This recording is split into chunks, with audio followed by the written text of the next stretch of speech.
perdido de las posibles exposiciones así directamente, y además en este patio creo que es el lugar más adecuado para presentar este libro. Es un patio zen completamente. Bien, yo hablo en nombre de Ediciones del Oriente del Mediterráneo y en principio querría agradecer a Enclave de Libros, la librería que tomó en sus manos el proyecto de la presentación de este libro y que gestionó este magnífico espacio. Y por supuesto a la Biblioteca Edmond de Vargas, que lo acogió, y aquí estamos esta tarde. En realidad, a quienes esperaban ustedes ver, la mayoría sería Clara Janés. Yo quiero disculpar su ausencia, y se debe a esta pandemia que no cesa, y que ella, dadas sus condiciones de salud, etcétera, no le aconseja vacunarse y entonces no puede participar en actos colectivos. De forma que disculpo su ausencia y lamento que no esté aquí para hablar de este libro. También debo sufrir otra ausencia. Tampoco está aquí Adriana Beirat, que es quien ha ilustrado con estas fotografías que son como esfumatos, como unos... parece que estuvieran hechos a lápiz, ¿no? Y es quizá el mejor acompañamiento de este libro, que abre las tres partes, porque es jefa de sala y yo un estreno. Y por último, otra ausencia, que es de Raúl, el apellido, señor García Bravo. Sí, editor, amigo de Genaro, y que por razones de familiares tampoco ha podido estar. Así que esta va a ser una presentación, hablábamos antes, una presentación haiku. Reducida, intensa, va a ser como un relámpago. Y doy yo entonces ya de paso la palabra a Genaro, que va a explicar un poco la génesis del libro. A continuación hablará Kayoko Takagi, que hablará sobre los haikus, y tendremos oportunidad de escuchar en lengua japonesa y en español los haikus. Gracias. Bueno, gracias a todos por estar aquí. Es verdad que este es un acto que hacía ya tanto tiempo en el que yo no podía participar, que casi se me había olvidado de ver presentaciones públicas de los libros.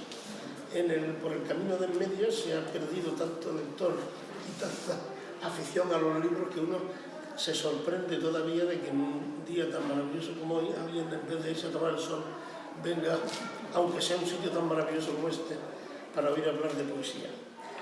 El proyecto este, digamos, en principio surgió hace muchos años, estando yo de profesor en Ginebra.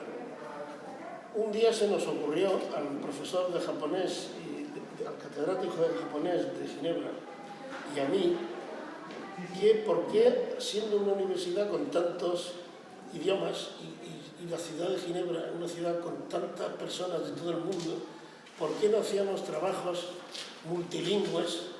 Y él me dijo, es que eso es muy complicado y casi nadie de esta universidad está dispuesto a eso. Y digo, bueno, yo sí. Y nos pusimos al tajo y efectivamente empezamos una colección que publicó 12 volúmenes hasta mi jubilación, en el que un poema de una de las lenguas de la universidad o de alguna otra se traducía a 90, 60, 100, incluso idiomas de cuya existencia yo no tenía ni noticia hasta que empezamos con el proyecto. Y el primero que lo abrió fue un haiku elegido por mi colega Masayuki Ninomiya, a quien por eso está dedicada la edición de esta antología. Eso me aficionó al haiku y me aficionó a ese tipo de traducción. Yo he traducido mucho en mi vida, muchísimos autores y de muchísimas lenguas, y casi siempre he trabajado en solitario, menos en las traducciones parciales de Shakespeare, donde lo hice en traducción colectiva con un equipo en el Instituto Shakespeare, donde había que negociar unos con otros que se ponía en cada parte. Pero el proyecto de Ginebra me demostró que a veces el utilizar lenguas intermedias, porque eso es lo que tuvimos que hacer, evidentemente de las traducciones del haiku no se pudo hacer todo desde el japonés, porque el japonés solo conocía Ninomiya, el profesor de chino y el de coreano, los demás no sabían japonés. Se fueron traduciendo a través de las otras traducciones. Y sin embargo el libro al final funcionó. Entonces eso me dio la idea de cómo yo siempre he sido muy aficionado a la poesía japonesa, casi siempre a través de las ediciones de la UNESCO en francés y particularmente de Basho. Empecé a buscar versiones en italiano, en inglés, en portugués, en alemán, las lenguas que más o menos controlo, y dije, bueno, a partir de esto me hago una idea, selecciono los que más me gustan y luego hago una versión mía que en principio pensaba publicar, como en un momento hicimos Clara y yo, en un homenaje a Basho, firmando palimpsestos de Genaro Dalgas. No me atrevía a poner traducción porque yo no soy japonés. Cuando eso lo vio Ninomiya me dijo, ¿y por qué no busca usted? Porque él habla muy bien francés, pero no castellano, aunque lo entiende, pero no demasiado. Su colega de Tokio, al que le ha gustado mucho la edición, tampoco sabe español, su mujer es hispanista y sí que le ha dicho, pero dije, mejor que sea una nativa o un nativo que controle por si te ha sido demasiado. Y ahí es donde trabaja yo, porque Clara me dijo, pues tenemos la persona ideal, que sabe, bueno, que es japonesa, que es especialista y que además habla español tan bien como tú y como yo. Digo, bueno, pues lo que hay que hacer es convencerla, porque ese era otro problema. Porque sabía que, aunque ella y yo estamos oficialmente jubilados, el trabajo empieza cuando uno se jubila, de verdad, lo que se quita es la burocracia, pero no el trabajo.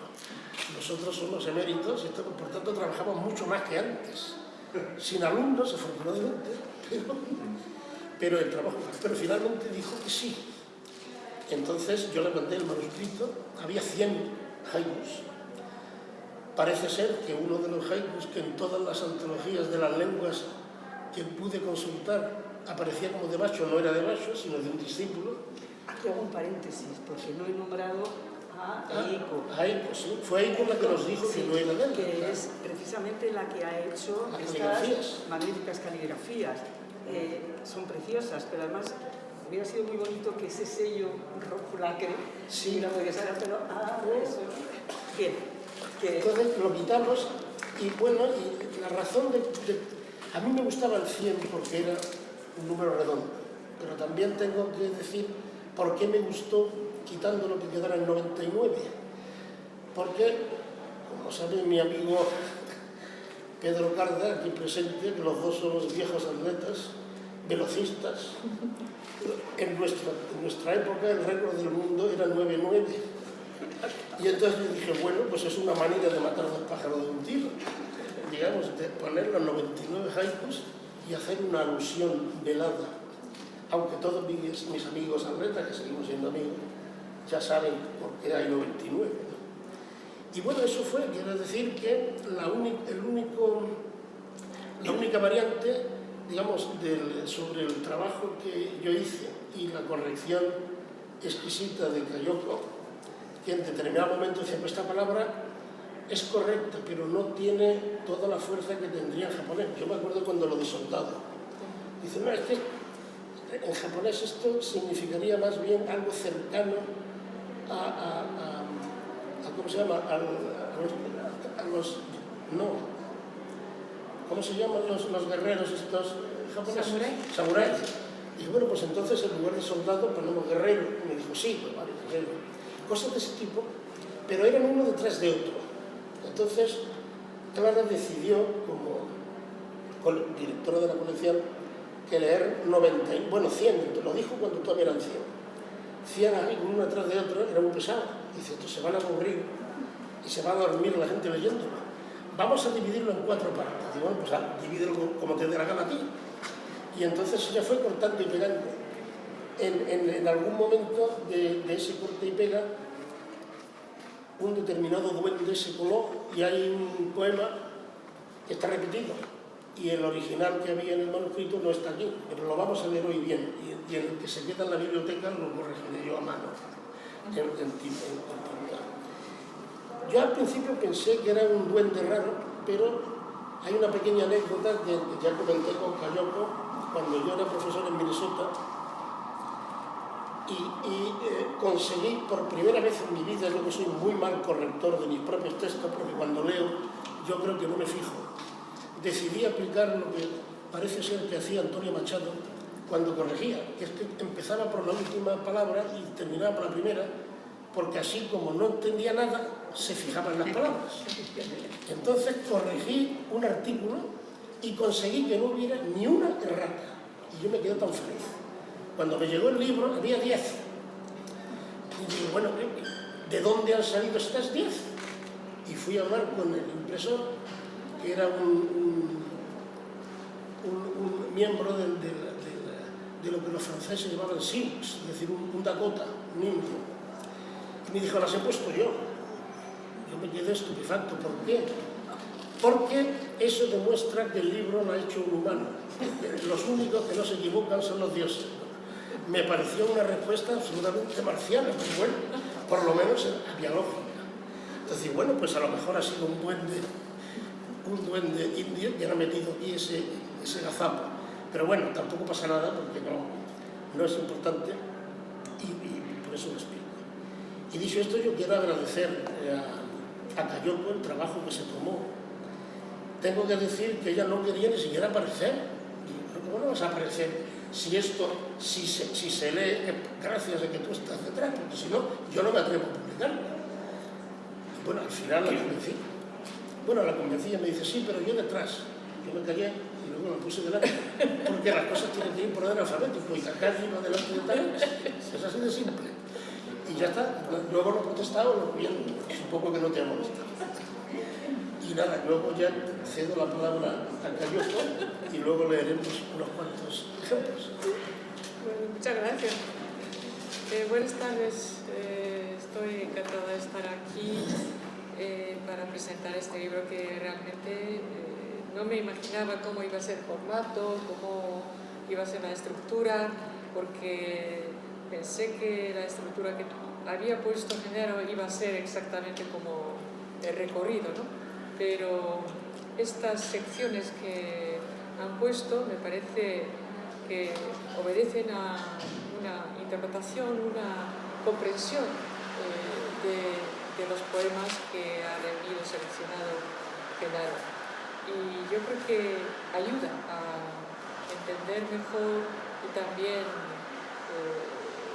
asumirlo, ¿no? De una manera que haiku puede estar en un entorno de este cuadre o en otro, pero cuando hay un subtítulo, digamos, que enmarca, parece que está con esa razón de ser, ¿no? La razón de estar en ese sitio.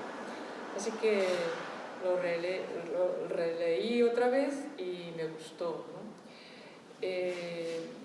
Yo creo que es un motivo de gran satisfacción para uno que ha trabajado mucho tiempo para publicar un libro, verlo publicado y presentarlo como hoy, ¿no? en público.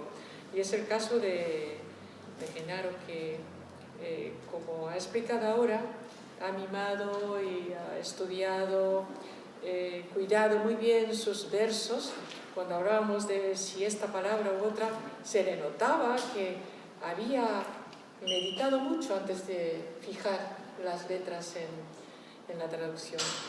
Y entonces yo me he limitado a cotejar la traducción con el original y compararla, y si había alguna duda, pues le transmitía mi mensaje, y en todo momento me ha parecido que es una persona muy rigurosa, pero a la vez muy generosa, porque siendo un señor catedrático que sabe manejar completamente el idioma suyo, admitir, ¿no?, opiniones de un extranjero, si esto es más adecuado o no, me parecía un poco difícil de discutir. Sin embargo, su actitud ha sido muy abierta, cosa que yo creo que dice mucho de su carácter, ¿no? ser sincero ante las obras artísticas que pueden transmitir la esencia de esa cultura ajena. La verdad es que yo me sentía un poco mal en el sentido de que en la portada apareciera mi nombre delante de él, porque mi trabajo ha sido mínima comparada con la suya. Y es cierto que no acepté nunca, pero no quise ser polemista, cosa que es bastante japonesa. No nos gusta discutir mucho. En cierto modo, es una actitud diaria de los japoneses, no causar fricciones en relaciones humanas cuando se trata de amabilidad, de generosidad y de deferencia hacia mi trabajo, y entonces paré de discutir. Pero eso no quiere decir que esté de acuerdo con la aparición delante de su nombre, realmente. Es alfabético. Eso es lo que decía él, pero no me convencía para nada. El nombre de haiku y el de basho para los japoneses es como un sinónimo. Y porque hasta que apareciera basho en el siglo XVII no había ese concepto tan profundo del formato haiku. De hecho, no se llamaba haiku. Existía otro nombre que era haikai, más tirado hacia lo gracioso, lo chistoso, bastante como ligero, ¿no? De diario, que cualquier persona puede decir 4 cosas y ya es haikai, ¿no? Pero empezaron a aparecer entre los que realmente haiku es muy democrático, porque no existe ese concepto de decir que, bueno, los clásicos japoneses los han escrito los nobles o las damas de la corte, ¿no? El haiku no, es del pueblo. Cualquier persona podía participar en la creación poética de esta manera. Y basho, de hecho, bueno, luego hablaré de su procedencia, ¿no? Pero se convirtió como un monje que no tenía modo de ingreso. Todos sus discípulos fueron los que le ayudaban la vida, y que él se dedicaba a escribir poemas y dirigir a otros discípulos, ¿no? Y sin ninguna pretensión de ser famoso, ni ser líder, ni ganar dinero, por supuesto. Y entonces la afición a esta forma de expresar la poética se ha transmitido a través de los siglos a una extensión increíble, porque en Japón los niños componen haiku. En el colegio siempre ayudan y invitan a que escriban haiku con motivo de el Día de las Estrellas o la luna llena. No suele ser como eslogan de algo, no, pero sí con cualquier motivo diario, cotidiano, pues una persona puede expresarlo, ¿no? En ese formato breve, y su pensamiento, su emoción, etc. Y la verdad es que es curioso cómo ha gustado tanto el haiku en el mundo, que los japoneses no lo han comprendido, no hemos comprendido realmente por qué. El haiku es el formato que ha traspasado las fronteras, no otros, ¿no? Porque el poema japonés, si ustedes piensan, quizá no sale otro nombre, ¿eh? Sin embargo, es cierto que viene de otra tradición más larga, ¿no? Un lingüista japonés opina que, bueno, se llama Toyama Shigehiko, que ya falleció hace unos años, pero ha escrito mucho sobre la lengua japonesa y también sus expresiones, opina que las técnicas del haiku vienen de una tradición ancestral de las letras japonesas. Usan una o dos sílabas como ya, zo, kana, a modo de exclamación, para dar un corte al flujo del sonido y del sentido. Estamos hablando del famoso kireji, que se llama, ¿no? Letra que corta el verso. Como explica Clara Janés en su preliminar al libro, el origen del haiku se debe a otro formato más largo, pero con la misma prosodia en la primera parte, que es 5, 7, 5 sílabas, que sigue con 7, 7 sílabas para terminar. Las 31 sílabas distribuidas de este modo corresponde al poema Tanka, que ya en su origen significaba poema corto. La razón es que existían otros formatos más largos y por eso en comparación lo llamaban poema corto. Pero han desaparecido a lo largo de la historia. Casi nadie compone ya con un formato largo que 31 sílabas como máximo, y luego la otra es de 17. Al contemplar y estudiar un poco este proceso y el modo de la evolución histórica del poemario japonés, parece que la tendencia o la preferencia de los japoneses va por el camino de la abreviación al máximo, y podemos decir con bastante certeza que así ha nacido la mínima unidad del poema el haiku. El kireji, lo que decía antes, ¿no? Sílabas que parten del poema, es el nexo entre el haiku y el tanka, 17 y 30. Toyama Shigehiko opina que la función del kireji es como una poda de los árboles. Si no se hiciera corte, las ramas crecerían sin trauma, pero su desarrollo sería más lento y predecible.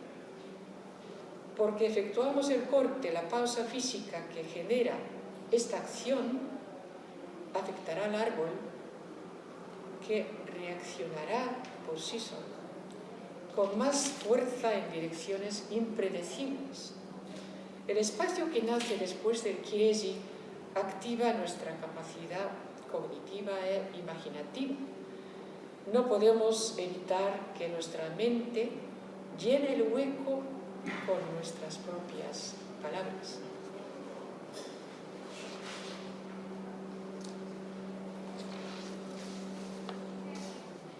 Se dice que la traducción de la literatura japonesa permite mucha libertad.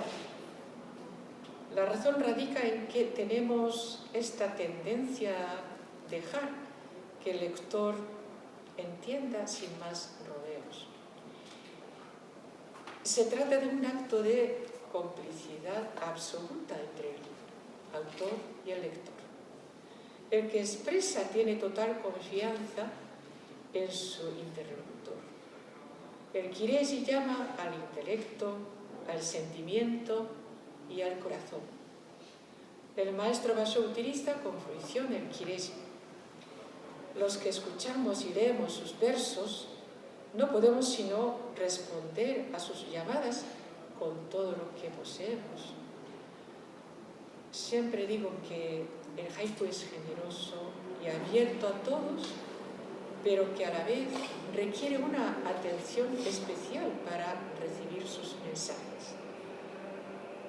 La práctica del haiku en el Japón de hoy está muy extendida, como he dicho antes. Tanto los niños como jóvenes como mayores concursan y compiten y comentan entre sí el resultado de su poesía. Aunque el lenguaje ya no es como en la época del siglo XVII de Basho, gusta mucho componer haiku a todos. Sobre la figura de Basho haría falta un largo comentario, pero voy a hablar solamente de un rasgo que considero de capital importancia. Se trata de su procedencia. Como muchos literatos de renombre de la etapa llamada de Edo, que va desde el siglo XVII hasta la última mitad del siglo XIX, es decir, 2 siglos y medio largos, ¿no? Basho nace y crece en una cultura de samurái. Aquí, si se me permite un inciso, hace unos años estuve en su pueblo natal, Iga Ueno. Es una pequeña ciudad entre montañas, algo alejada de grandes urbes. Antaño se hizo famosa por los grupos de ninjas. ¿Saben lo que son ninjas? Son espías guerreros, ¿no? Que habitaban aquel lugar y participaban en las guerras entre los señores feudales para la centralización del país. Basho recibe una educación típica de su tiempo, con los libros de Confucio y del taoísmo por un lado, y es decir, filosofía china en chino, y por otro, con la práctica de componer poemas clásicos, tanka, waka, que es muchas veces sinónimo, y renga, que son poemas encadenados, ¿no? En kana, en letras silábicas. De mayor, declararía que para Waka el mejor es Saigyo, el poeta del siglo XII, y para Renga, poemas encadenados, Sogi, del siglo XV. De hecho, Saigyo se puede considerar que para Basho fue en muchos sentidos su ideal a seguir. Fue un samurái de la corte imperial y se tonsuró a sus 30 años. Se dedicó a viajar como gonzo peregrino por todo Japón escribiendo poemas. Su vida se enmarca en un fenómeno social y cultural que surgió en la Edad Media japonesa. Esta época y la cultura la llamamos la época de los gonzos recluidos. De este ambiente nacieron los mejores ensayos de los clásicos japoneses, como Hojoki, que es Crónicas desde mi cabaña de monje del siglo XIII, de Kamo no Chomei, o Tsurezure Gusa, Diario de un ocioso del siglo XIV, de Yoshida Kenko. El budismo zen tiene mucho que ver, por supuesto, ¿no?, con la visión religiosa de Basho. La actitud de alejarse de los asuntos mundanos y echarse a caminar como monje peregrino en busca de momentos sublimes que inspiren a escribir poemas es idéntica a la de Saigyo. Los sitios a los que Basho deseaba llegar en sus viajes eran principalmente los que se ofrecían para seguir los pasos de su maestro espiritual, Saigyo. En Hiraizumi, que es una comarca al norte de Japón, derrama lágrimas de emoción sumido en los recuerdos de aquellos samuráis que murieron defendiendo a Yoshitsune, campeón de las batallas entre los clanes Genji y Heike. Como Saigyo amó al cerezo y a la luna sobre todas las otras cosas, Basho tampoco puede eliminar su humana emoción hacia una flor en un sendero o ante la Vía Láctea en el firmamento. La estética de haiku aflora a partir de una actitud contemplativa de la vida y no contradice en absoluto con los preceptos de la religión zen. Hay mucho de qué hablar sobre la figura de Basho, pero voy a dejar aquí mi comentario para que oigan el haiku del maestro